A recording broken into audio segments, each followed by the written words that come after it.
السلام عليكم ورحمة الله وبركاته. الشما هركفوني جرى جرتو هندي خيسانو وروني channel خيجرة تركمتن بقى جراتني الرجي سنسينين جتا الراسا كم بكم آبي بريدا توكي سني فيديو لفتين جرا آبين كن جوي فري سني فجتا زيني داس ريالة تكرر هنگريالة جاتما ورجلا قبض نكا عجائبات سني فجتا جتشولا akkasuma moobaayilii riyaala 60 isiniif hojjetu jechuudha. istiisii riyaala 30 fi 8945 warri jalaa qabdan akka ajaa'ibaatti isiniif hojjetan isinin jaa eegaa gara aappii dabruun duratti warroonni chaanaala kiyyaa haaraa taatan sabiskiraayib godhuudhaan maatii kiyya dabalamaa isinin jecha aappiin irraan tanaa kun pilaastoorii keessan jiru waan ta'eef liinkii telegiraama kiyyaa diskiripshin booksii viidiyoo amma laaluu jirtan kana jalaan isiniif kaa'a yookaan koomentii awwalaa jalaan isiniif kaa'a achi jalaan liinkii sangattuu hidhanii telegiraama keessa dhuftanii gabbuufattuu jechuudha. mee telegiraama jala waliin seennee haa ilaallu.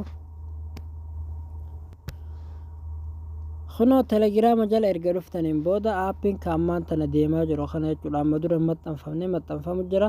isin yeroo dhuftan asumarra gadhoytaniiti instaal godhattu jechuudha. an instaal godheetiin qaba waan ta'eef kunoo aappiin isuma asirratti ergitan kana irra gadhoytne seenne akka itti fayyadamtan waliin laalla jechuudha.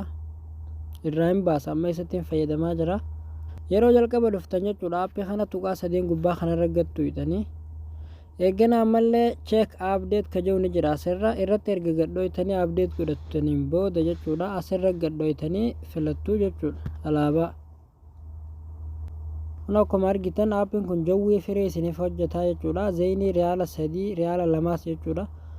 zeenii riyaala 60 jechuudha. ka barbaadan irra fayyadamuu dandeessanii moobaayilii riyaala 60 asirratti isiniif hojjeta. kunoo ka barbaadan keessaa filattanii irra guuttattuu jechuudha. istiisii riyaala 89 warri jalaa qabdan akka ajaa'ibaatti isiniif hojjetaan isinin jaa kunoo istiisii riyaala 43 jechuudha.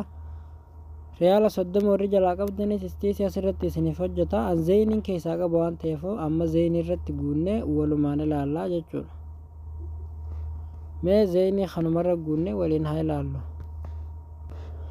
erga haala kanaan waa hundatti guuttataniin booda istaarti bakka jettanirra gadhoytan jechuu yeroo takkaaf kun akkuma argitan aappiin dalaguu eegalee jira jechuudha. aappiin kun saffisa bareedaa qaba. qolfii mataa irratti ol baatee jirti. lakkoofsa asii fi asirratti hisaabuu eegalee jira jechuudha. sa'aa dabalachuu yoo niif barbaadan add time bakka jettanirra gadhoytanii viidiyoo sekondii muraasaaf ilaaluudhaan sa'aatti guuttataniin isinin jaa eegaa barnoonni keenya kaarraan tana asirra raawwata. hanga barnoota birootiin walitti deebinutti nagaan nu turaa isinin jenna.